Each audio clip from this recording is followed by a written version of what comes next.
to introduce myself and the other board members so that everybody knows who's in the room and working on the board.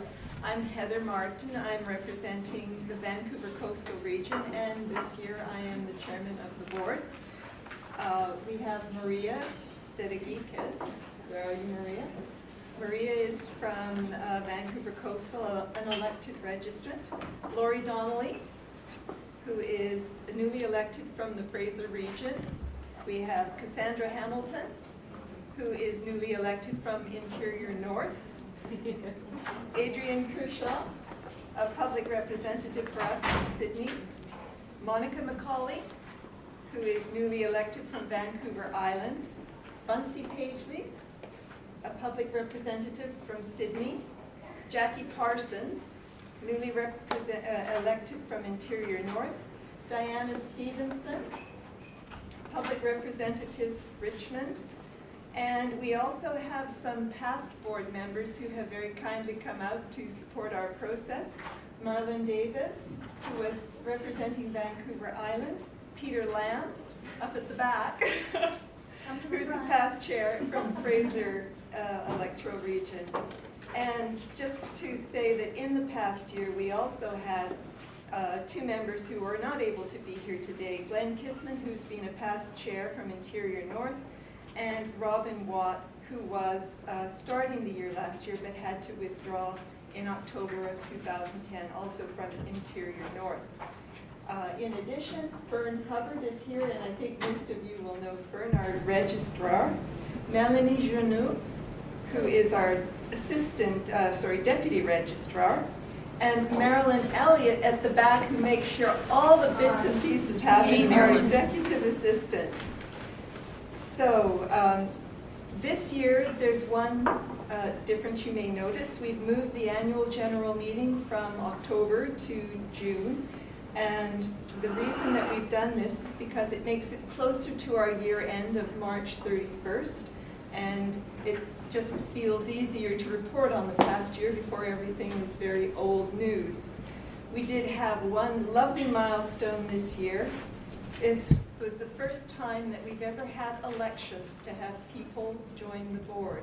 And that represents a real step forward for us, because now it seems that we're getting people willing and wanting to step forward to be a part of the board process. So just to let you know, annual general meetings are a requirement of the college as part of our responsibility to the government, and there is a sort of a strict formula that we must cover. The first order of business is that we must have a quorum of 20 registrants, which we do have. So thank you very much, and if there's anybody here that did not sign in first, could we get you to sign in, please? Okay, looks like everybody's good. Does everybody have an annual report? Anybody missing an annual report? Okay, then that's looking good. So what we do at the annual general meeting is we talk about the activities that have been part of the college work for the past year, and we talk about milestones and successes. We go over the audited financial statements. We are accountable to the government for the use of the budget that we have, but we're also accountable to the registrants and to the public to show that we've made good use of the monies entrusted to us. So that's part of what we will do today, is review those statements and to take your comments and questions. It's a very short meeting. It's only about 3/4 of an hour, so our reports from the various committees will be brief. And we're hoping to finish by 3:45 because we have an information session with our legal counsel, Kathy Herb Kelly, who will talk to you about practicing dietetics in an evolving world, to talk about the changes in the provincial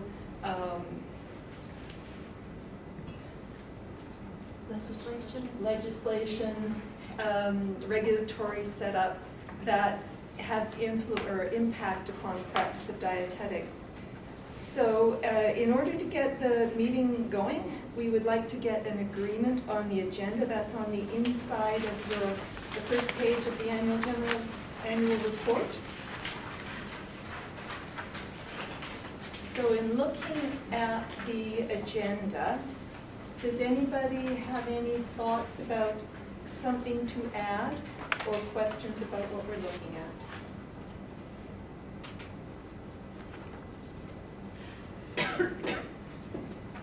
So if the answer is no, then I would like to suggest or put forward that the agenda be adopted as circulated by consensus.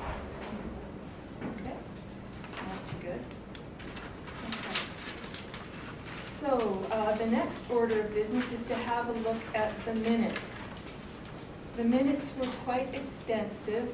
So if you could look to see if you noticed any omissions, if you were there last year and you're not on the list of people who've attended, we would like to know. I'll give you a minute or two just to scan those because they are long.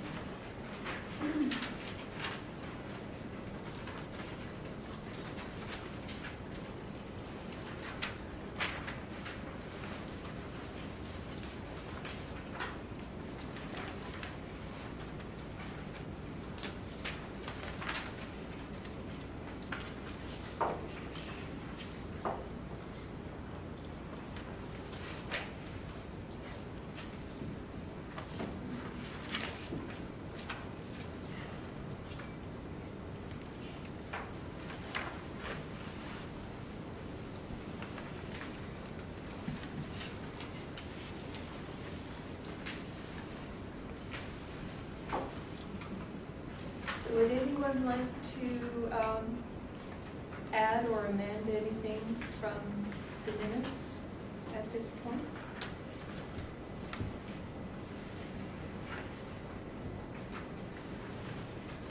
Then hearing none, I would like to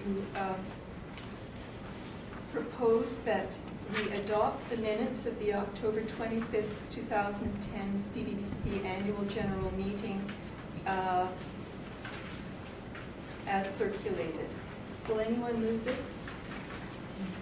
And your name, please? Mary Pilipinko. Mary Pilipinko? Pilipinko. Pilipinko. Okay, thank you. Are all in agreement? Okay. Then we'll say carry. Thank you.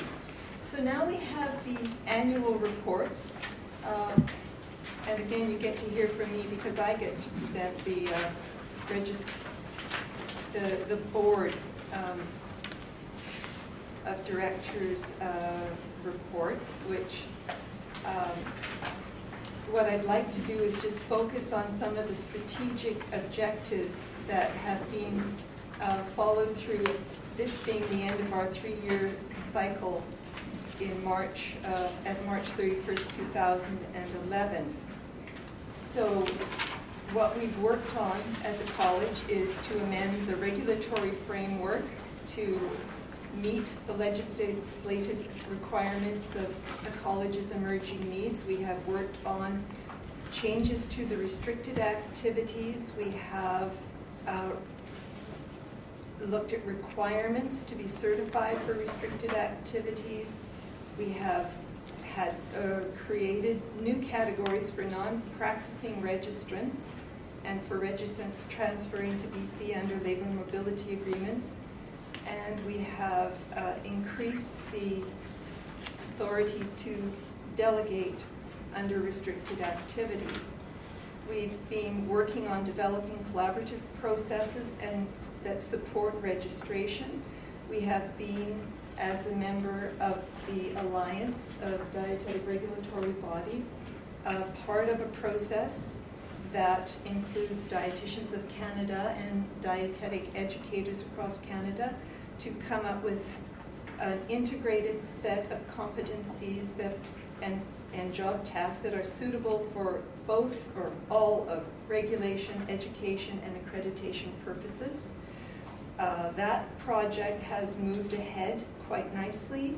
The first part of the project was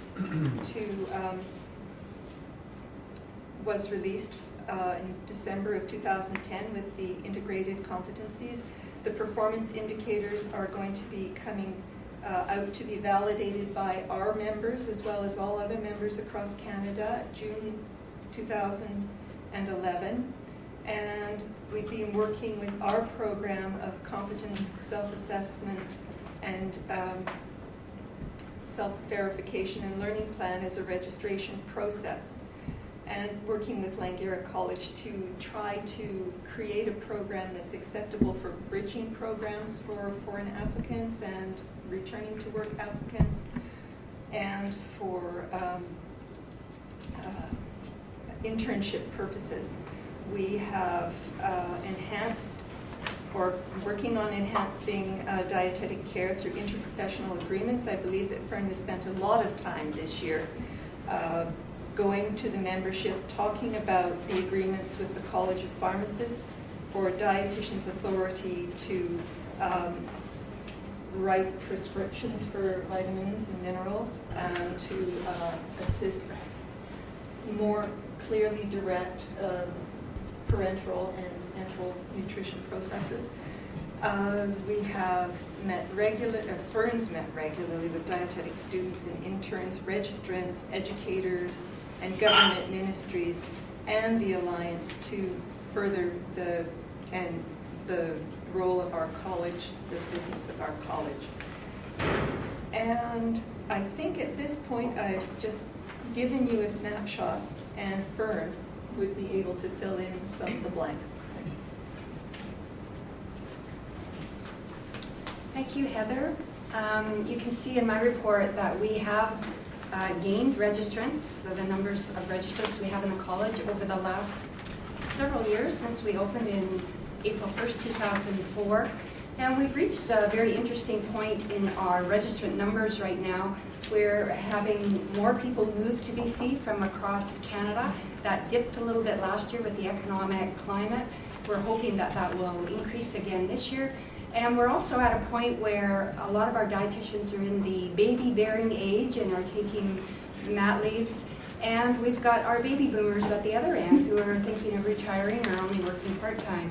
So from an administrative point of view, it's very difficult to budget not having a clue where the demographics are going, but we have done pretty good so far. And you can see that we're also losing the number of people that we have who are registered to insert feeding tubes. And that's sad to see, but obviously that depends on their work situation and what's required, so that's reality.